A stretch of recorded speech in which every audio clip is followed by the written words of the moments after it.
किसी ने बड़ी सुंदर बात कही है कि संभल के चलना मेरे दोस्त, इस प्रशंसा के पुलों के नीचे मतलब की नदियां बहती हैं।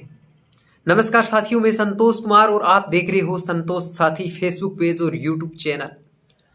आज एक छोटी सी कहानी मैं आपके साथ में शेयर कर रहा हूं।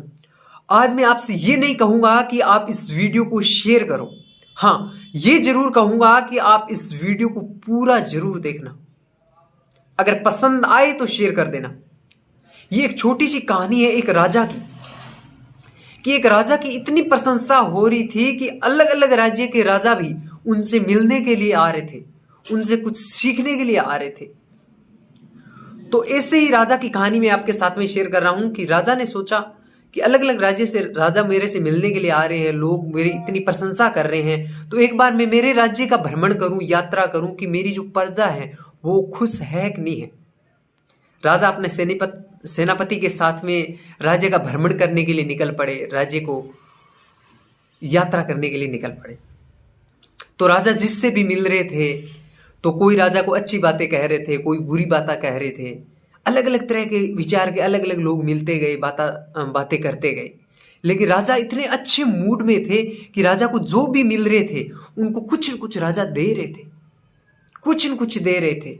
हर किसी को खुश कर रहे थे। किसी को चांदी का सिक्का दे रहे थे तो किसी को सोने का सिक्का दे रहे थे। ऐसे चलते गए, मिलते गए। तो एक जगह पहुंचे, राजा की नज़र पड़ी एक सड़क के किनारे एक भिखारी बैठा हुआ था। तो राजा ने कहा कि यार ये तो बहुत परेशान लग रहा है मुझे और उसकी कुछ न कुछ सहायता करनी चाहिए। राजा ने अपने सेनापति से कहा कि उसे बुलाया जाए। सेनापति गए और राजा के पास उस भिखारी को लेके आए। तो राजा ने उस भिखारी को एक सोने का सिक्का दिया। तो वो भिखारी उस सोने के सिक्कों को लेकर इतना खुश हुआ, इतना उत्साहित हुआ कि उस सिक्के को बार बार उछालने लगा, फेंकने लगा। वो सिक्का लेकर वापिस जहाँ पहले बैठा था वहीं जाके बैठ गया और उस सिक्के को बार बार उछाल रहा था, फेंक रहा था। इतना उत्साहित था, खुशी थी उसके अंदर। और राजा प्रजा के साथ में बैठे थे और उसे देख रहे थे। लेकिन वो सिक्का जैसे उछाला, उसने पास में एक नाला था, उस नाले के अंदर गिर गया। अब वो उस नाले के अंदर हाथ मार रहा था, उस सिक्के को ढूंढ रहा था। राजा उसको देख रहे थे। राजा ने कहा यार ये तो गलत हुआ, जो उसको दिया वो भी नाले के अंदर गिर गया, ये तो बहुत बुरा हुआ यार। राजा ने सेनापति से कहा कि उसको फिर से बुलाया जाए। उस भिखारी को फिर से बुलाया गया और राजा ने उसको एक और सोने का सिक्का दिया। वो अब की बार उस सिक्के को लेकर गया और अपने फटी कुर्ते की जेब में उस सिक्के को डाल लिया और जो पहले का सिक्का जो गुम हुआ था उस सिक्के को फिर से उस नाले के अंदर ढूंढने लगा, हाथ मारने लगा। राजा उसे देख रहे थे। राजा को लगा कि यार इससे एक सिक्के से इसका कुछ नहीं होगा, इससे 2 सिक्कों की जरूरत है, इसको एक सिक्का और देना चाहिए। सेनापति से कहा कि उसको बुलाया जाए। सेनापति ने फिर से राजा के पास लेके आई उस भिखारी को और राजा ने उसे एक सोने का सिक्का और निकाल के दिया। अब उसके पास में 2 सिक्के हो गए थे, एक सिक्का गुम हो गया था, उसके बावजूद भी 2 सिक्के हो गए थे।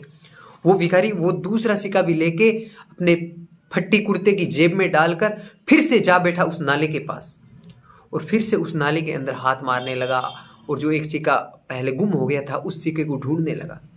अब राजा को ये बात समझ में नहीं आ रही थी। राजा ने कहा यार इसको पहले एक सिक्का दिया, ये कितना ज़्यादा खुश था, अब इसको मैंने 2 सिक्के दे दिए, एक गुम हो गया लेकिन फिर भी 2 सिक्के इसके पास में है, फिर भी यार ये उस सिक्के को ढूंढने में लगा है। राजा को ये बात समझ में नहीं आई। राजा ने फिर से उस भिखारी को बुलाया और उससे पूछा तो उसने कहा कि साहब जो पहले वाला सिक्का था मुझे जब वो मिलेगा तब मैं खुश हो पाऊंगा। तो दोस्तों ये एक छोटी सी कहानी है और ये कहानी आपकी है, ये कहानी हमारी है कि जीवन में जो हमने खो दिया है उसको लेकर हम परेशान रहते हैं, उदास रहते हैं। इस जीवन में जो हमने खो दिया वो हमारा नहीं था, जो हमारे पास है उसमें खुश रहना सीखो। पास्ट जो चला गया उसे भूल जाओ, इस फ्यूचर में क्या करना है उसको रह के खुश रहो। धन्यवाद।